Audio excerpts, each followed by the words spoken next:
Good day, everyone. My name is heleniq, and I'm joined today by the beautiful, the powerful, the brilliant Shawna Pelton.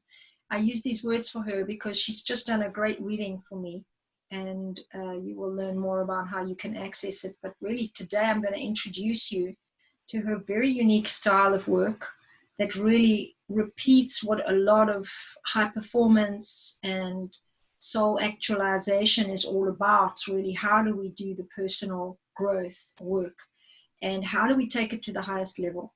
So Shawna is actually running something called QuEST, which stands for Quantum Evolution and Soul Transformation. Thank you so much for joining me, Shawna. Oh my gosh, my pleasure. I'm honored to be here with you.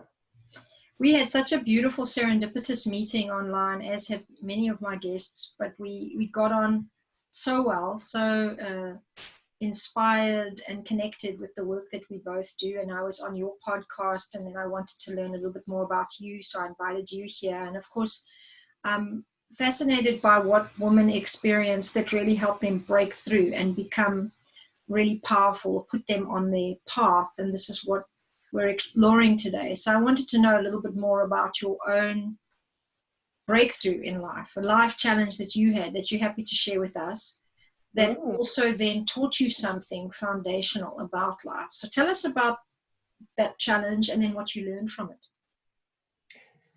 So well, I'm just trying to think which challenge, because I know. Yeah, many of us, yeah.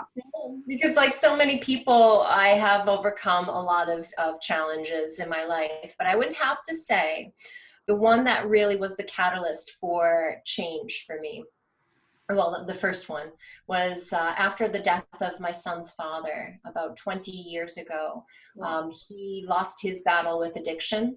And I remember having a moment where I was in my own crisis, and I was facing a decision, and I had to get healthy. I was on every level that you can imagine.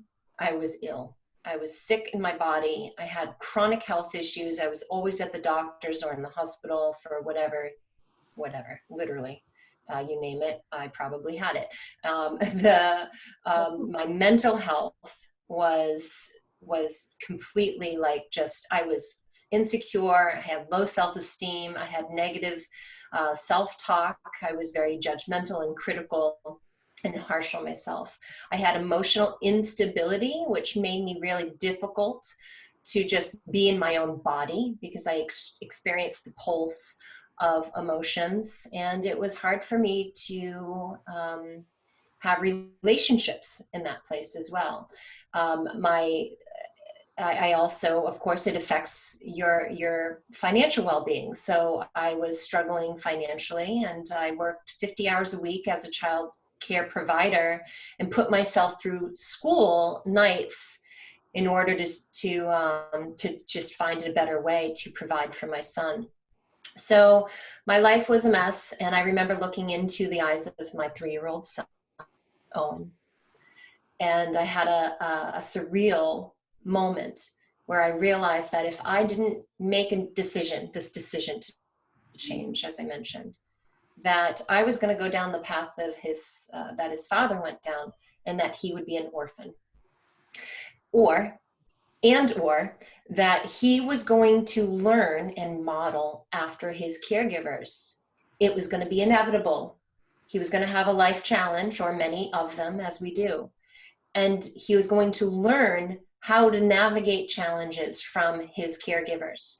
And if I didn't show him that there was another way, that he was going to be worse off perhaps than myself and his father. So that motivated me to figure out what I didn't know. And so that started my quest for self-actualization, although I didn't know that's what it was happening. And this was at a time where the internet really wasn't it was a thing, but it wasn't a household item. It wasn't in my household. And I had to go the old-fashioned route, which meant I had to go to the library and search for books and VHSs and really start to learn for myself how to change and how to recreate my reality. And that was my beginning. So profound, and I'm really glad you shared something so personal and so deep with us, because addiction is something people don't talk about. It's one of the truths, I think, that affect so many people's lives, and Yes. there's so much shame and secrecy around that, together with Yes. abuse, together with so many other causes of things like addiction and many other difficulties that we all face and we all struggle with in life. So everybody hearing this story, I'm sure, is very moved, and also hearing that you really took that moment to pivot your life. What did you learn, Shawna? So, what I learned is that first and foremost, there is more to life than meets the eye. There is more to you or me, if there's more to us than what we were taught to believe.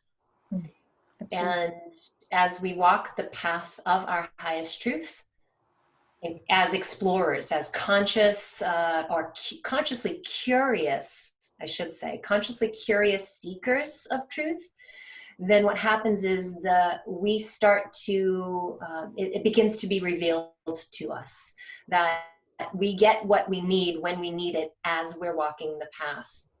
And so I learned how to trust in the process. So amazing. And as a young child, 8 years old, I'm wondering what you were like. More than that, we look now at you, all these wonderful things that you've accomplished, really Yeah. from the shadows of darkness all the way through different levels to come up into illumination and self-realization, and now to Yeah. really offer that process to people. And all the wisdom, all the learning, all the discovery that you have now, looking back at that 8-year-old, what advice would you give her? So for my 8-year-old self, I would give her a hug because she went through a real tough time. My parents had their own struggles. We had a violent environment growing up. Our community was very, it was a rough place to live in the city. I grew up in Boston, and at the time it was just, there was a lot of struggles. My family was in a separation process at that time, and I had a lot of fear and insecurities, and I was very ill at that time. So I would give myself, if anything, I would give myself some nurturing and some guidance and self-care. I would teach myself self-care.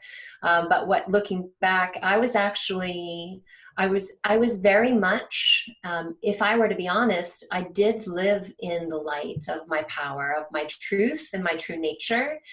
And then it would be like kind of oppressed or negatively criticized and judged by the people around me who didn't like my light, who would judge me and harass me and assault me physically, emotionally, mentally, for me being who I am and who I was at 8 years old.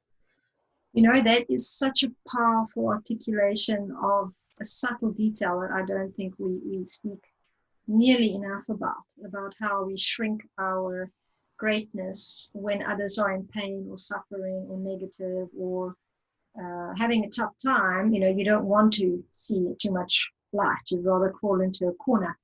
And I think a lot of people experience that. In fact, also a lot of women. And Mm, perhaps it's also something for us both to sink into and to see perhaps we can find a way together to help more people know that that is also a type of suffering. And this work that you and I both do in different ways, and many others do as well, is about liberating ourselves from that, because there can be a lot of shame, you know, for being great. I remember I interviewed somebody on the Summit for Abuse, and she had something similar in this, where she spoke about how she was a very strong, powerful woman, and she still encountered domestic violence from her partner, and that it was even more shameful as a strong, powerful woman to experience that than, let's say, the cliche stereotype that we have is someone who's very disempowered or submits or doesn't have maybe a strong personality. And then a few years before that, even, I remember being struck by somebody who told me after getting breast cancer that, where as a child she felt very guilty for having this powerful light. And she was a dancer, and she's become one of the most powerful choreographers in Cyprus, award winner, gives lots of work to dancers now. And she got recently sick, and she was coming through this realization of how she had to work through that guilt as a child. And this was the friction that she felt. And I think I felt something similar. So I'm very touched by what you've said. For different reasons, there is this life experience that can be had, and I hear it from you. And I'm just wanting to also say to you that it feels like it was a very hard journey. So I'm very glad you join us here now from the other side. Thank you for saying. And yes, and I actually can relate to that as well. That's an interesting observation. And the shame was heavy. I was ashamed for being myself and not being able to fit in, and I did want to fit in so bad that I would put on these masks, and as we do, right? Yeah. And it's like this. I actually, funny enough, I used to pride myself in being a chameleon. I used to tell people, oh, I can shapeshift and fit into any situation so to be liked. Wow. That was my whole motivation. I wanted to be liked because I was so assaulted and so negatively, what's the word, to be suppressed in my truth, right, that I thought that who I was wrong or bad. And in order to fit in, I needed to become something else. And I learned how to reflect to the people in my environment, wherever I went. I learned how to reflect what they needed me to be so that I could feel like I belonged with them. But then ultimately, the truth was, is I was going against myself. And as a result, I made myself very, very ill. Yeah, and there's great courage to stand up and be who you really are when you know that's going to separate you from people that love you and you love, even if they're hurt, broken, insufficient and wonderful. It doesn't really matter, because ultimately it's the separation of you from them because you're a little different and you have to fly with a different flock, but somehow they also don't want you to leave. So it plays out in a kind of a negative type way somehow. Karmically, it's strange, really, but it's a very powerful thing. And I think few of us understand. And now that I'm meeting you in this way, I'm wondering if this is what really resonates also between us, is that I also felt made bad for being different. I was very different as a child. So everything extra that I wanted, the passion I had, it was always suppressed in this very Greek dominant family. It's not about me, but only time I'm bringing it in here, just because I'm really resonating with you. So as a young girl, you would give her more love. That's so beautiful. And I'm glad that we can provide space for that to happen right here, right now. And looking at your journey as a woman and those others that you grew up with, I know as much that you have a sister, and I'm sure in all your work with women, you have lots of authority to answer this question about the biggest lie that women believe and the truth. We are looking at the gendered reality now because we know life is different for women and men. But in your perception, do you agree with that? And what do you think is this kind of perception that women can end up buying into that's not necessarily true? Yeah, wow. So I think that the biggest lie is that we believe that we're not enough as is. I'm not enough. I'm not good enough. I'm not capable enough. I'm not skilled enough. I'm not liked enough. I'm not lovable enough. I don't have enough. And as a result, we shrink our lives to fit into that narrative, and our behaviors reflect that shrinking. And then we ultimately, what I say to people is, imagine it like a lens of perspective. It is our lens of perspective. It's our worldview, but it's the view on ourselves first and foremost that we need to correct and heal and cleanse. There's actually a cute story. A little girl, this is a real story. I was walking down the street. This is how all good stories start off, right? Walking down the street one day. Walking down the street one day, and it was a beautiful sunny day, and there was a little girl, I want to say around the age of 5, and she was holding her mom's hand, and she had on these glasses that were in the shape and had the colors of the rainbow. So that was the lens. They were a rainbow. And I'm smiling as I'm walking up to her. We're going to pass. And I saw her looking all around with a big smile on her face. And I just commented, I said, wow, your glasses are so beautiful. And she stopped to talk to me. And she said, everything is beautiful like a rainbow. Here, let me show you. And then she put them on my face. And of course, I went to that place where I entertained this child and I let my imagination play with this, like, you know, fun thing of putting rainbow glasses. But truly, what happened was everything had rainbow reflections on them. It was just this beautiful lens to see the world. And I was transported back to my innocent self in that moment. And I realized something that, you know, we hear about, we read about, we're, you know, as healers or trainers or therapists, we're trained about. But it was a great analogy. We have this beautiful lens from the beginning. And then what happens is through our experiences, through our unresolved traumas and dramas in life, it's kind of like driving down the road and you get these bug splats. You get splatted. And then next thing you know, your lens is so filthy and you only have certain visibility. And the way that you see the world is through this dirt, through this film. And we end up forgetting that the world is beautiful. We end up forgetting that who we are and how to see ourselves as this beautiful, in this beautiful way, in this beautiful light and nature. And we ultimately believe, that's why it's like, I'm not enough. I don't have enough. There's not enough, right? We ultimately believe that because it's this distortion in our lens.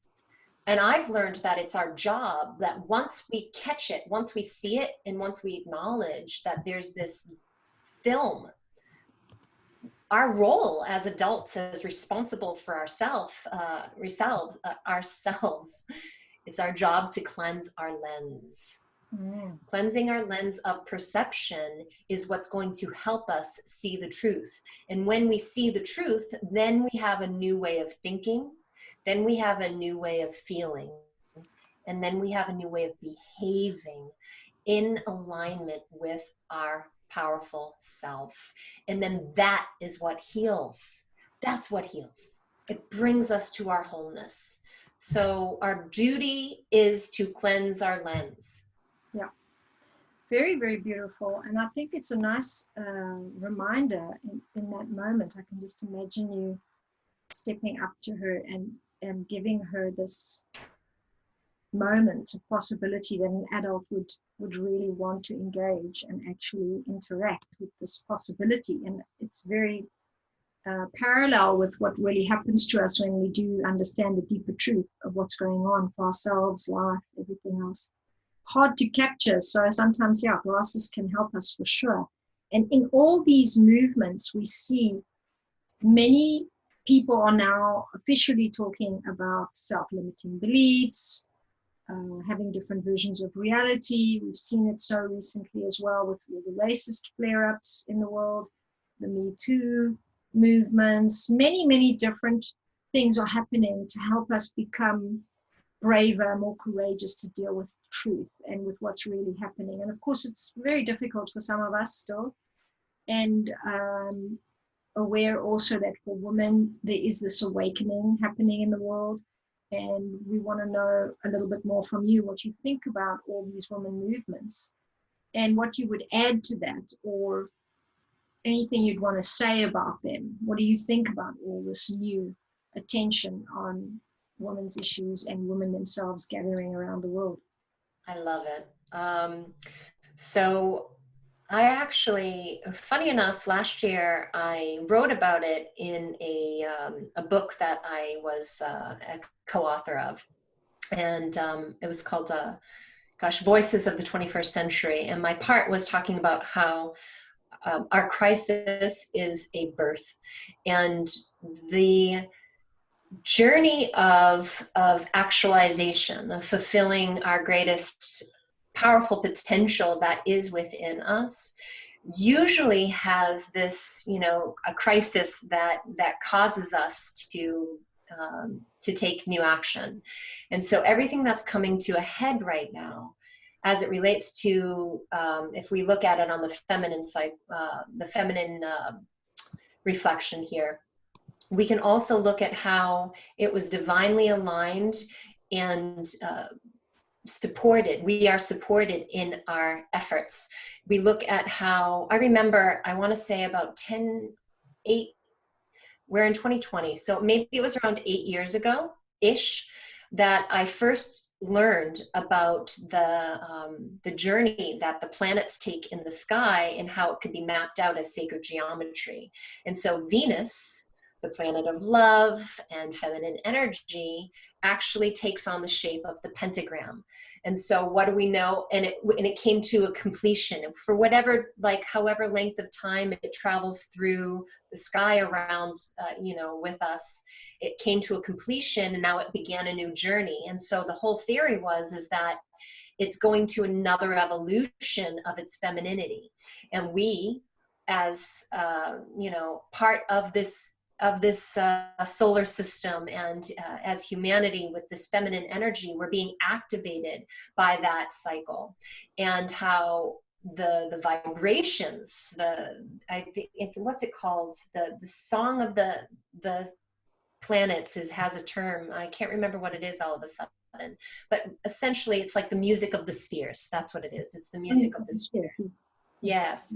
And so there is a sound that we might not be able to pick up with our ears, but our DNA, which has antenna, are able to pick up those frequencies, and they're activations. And I realized that the feminine energy within us elevating and evolving was activated by that completion.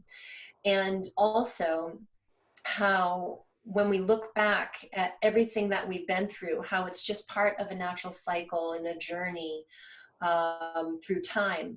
And we are truly in this new stage of bringing up whatever we needed to grow through this crisis. We had to experience the weight of our problems in order to know who we really are. Like for me, when I look back at everything that I went through, and I see how difficult it was in my suffering, I never regret it. I don't resent it. I don't feel that it was bad or wrong. I see it as perfectly exactly what it needed to be in order for me to have the maximum potential as I pushed through. When you think about a seed, usually seeds grow in the dark soil, right? And they move through that dark soil, and they bust through, and they seek the light, and then they ideally, if the conditions are right, they grow. And so what we need to do as conscious leaders, for whoever resonates with that concept, as conscious feminine leaders especially, we can be the midwives for these women who are having a crisis in birth. They're birthing themselves. And we all, if you haven't personally been through it, we've all heard the stories of what happens. Birthing is dangerous. I'm a mom. I'm a grandmother.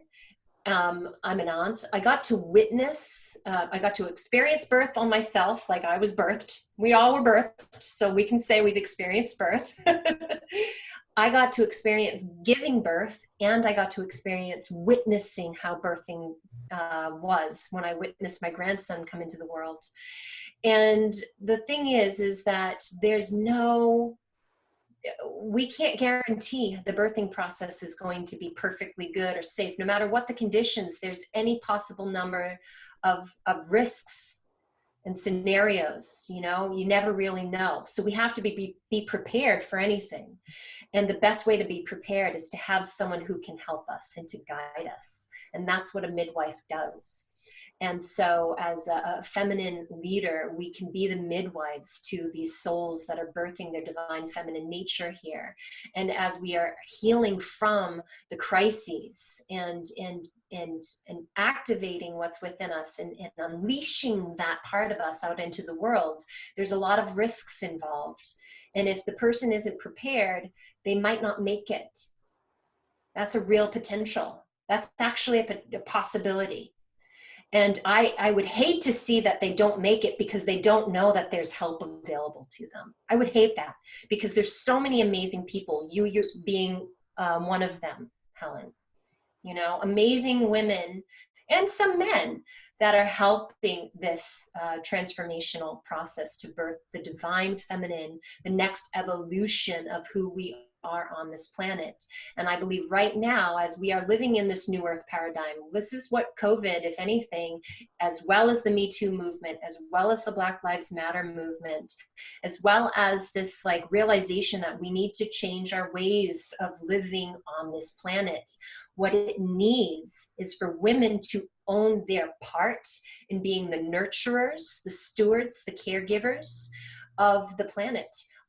First and foremost, starting with themselves. How do I take care of my beingness so that I have the stability, so I have the health, so I have the capabilities, strengths, and skills and resources and community so that I feel supported in bringing my gifts and my soul's calling into this life. And this is my soapbox, and I promise I'll get off in a minute. But I'm on this roll and I'm feeling it. So I hope if anyone's listening and it resonates with you, you can take this to heart. We came here at this time for this time. This is not a coincidence. You were not thrust into life by some like Machiavellian god who was playing a joke on us. Like, we chose this time, and we chose this body that we are living in. Wherever you are, whoever you are, there's a purpose in your beingness, and that purpose needs to come out now. It is time. The new earth is birthed, and our job is to now shake off the shell of our old self. If you can, you know, look at how after chrysalis of a butterfly, they have to break through their old form, the shell of their cocoon. And it's a really difficult process, and it's not easy, but it's possible. And you will fly higher and stronger as a result of that struggle, as a result of the unfolding that you need to do in order to break through. And there are people who want to support you in your flight, taking flight. So I really, really hope that you get the message. For people who don't realize that you're not alone in this, they think this is the top number one complaint, I want to call it. It's not a complaint. Number one problem that people say they have is loneliness and isolation. The second is shame. And then the third is purposelessness. You have a purpose. There's nothing to be ashamed of with your crises. That your crises is in fact your opportunity for growth, and you're not alone in this. There are people who have been through this on this path. They want to be your guide if you will let them. Find your guide and align with your enlightened alliances so that you can fly higher together and go farther together. I could go on, so stop. I need to stop. The beautiful fountain of words and wisdom flowing from you is so needed. And I think the podcast post that we shared in the group about our previous chat, you know, was liked by many women. And I can see that there is definitely a thirst for the reassurance that you're bringing and that we speak about when we're together. I don't know if it's like this with everyone else, but certainly when I'm with you, I feel very mirrored in the work, you know, and the way of elevating the work into a higher calling, into a higher purpose, into a higher service of self. And it can be pretty intimidating and daunting and overwhelming for a lot of people that also, let's say, haven't pushed through that soil long enough, or maybe they're really not sure that they've made it before and they're not sure they will now. So it's so important to just keep alive the message that there are those standing by to support and help everybody. And I really value for being so strong in that. And we come now to really knowing a little bit more about you and this beautiful kind of title that you've put together around quantum activation. And I think you really speak to that for the person that you are, Shawna. And I know you've offered me such beautiful insight into who I am and my purpose and mission. And I say the same to you, that I really do feel like you are assisting people to do their evolutionary work in this quantum way. So when we look at what you're busy with right now, I know you have the podcast that's going that I was featured on, but also we've put in the group if anybody wants to see it. It's called The Quantum Shift, and it's all about revolutionizing female leadership and increasing visibility for them and awakening women to drive meaningful social change. With Shawna interviewing me on her podcast called Quantum Shift. So if you want to know more about her work and her wisdom, you can definitely visit that podcast. Tell us what else people can look forward to or what you're busy with now, Shawna, if they join up. So I actually just founded a brand new community. It launched last week. And it's to get off of the drama-filled world of typical social media sites, and I won't name names, but everyone knows what they are. And you know, there's a lot of right now there's a lot of censoring happening, which is a dangerous thing, to be censored, to be stopped from having a message. Like some of my friends who are let's just say as simple as saying something about astrology, and they're being censored for astrology. So that's an example of like unhealthy censorship. But not to say that, you know, I don't believe in promoting or supporting or disseminating negative, false, fake messages either. And that's the problem. There's a lot of confusion out there. So I actually just founded a new community. It's called quantumshift.us. And it's an inner, you know, it's like for inner power. It's a circle of people who are seekers on a quest for self-actualization, for healing, awakening, and maintaining enlightenment. So to master life, our life purpose, and become, or I should say, or want to become mentors, serving people in an empowered way. And they want to experience connection. They want to experience support. They want nurturing on their journey of transformation within a high vibe tribe. So that's right now, you know, that's what I'm building, is this just community for people to gather in a safe space where everybody is in alignment with shared values.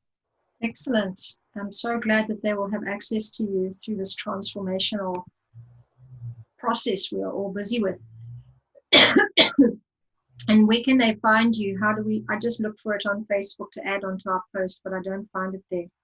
Great. They can find me by going to quantumshift.us, quantumshift.us.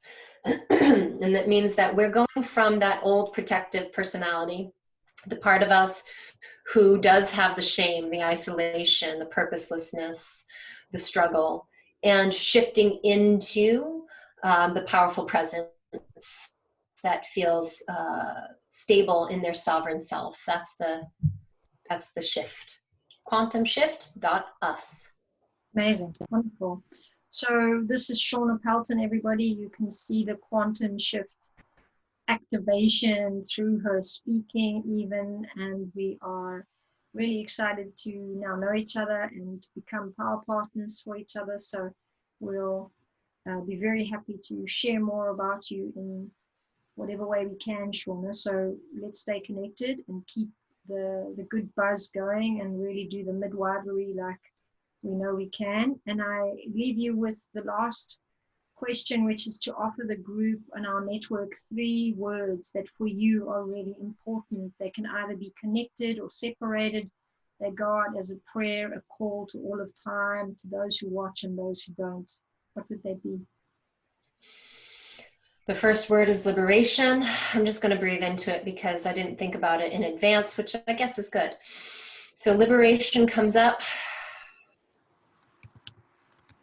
Wholehearted devotion. Devotion is the second word.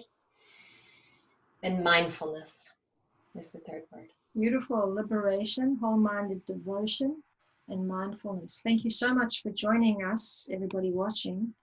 And as always, we bring you such beautiful people with such beautiful light to share, and reassuring you today that you are not alone. Everything is done in community with others, and it's very possible for you to call out support and guidance and mentoring and love. Really, at the end of it all, that's what it is, love. You don't have to do it loveless. So with that, I'd like to thank you once more, Shawna, for your contribution to all of humanity, to this time, and to this wonderful interview with all your insight. Thank you so much, and take care. Thank you. Thank you, everybody. Be Everyone, blessed. thanks for watching.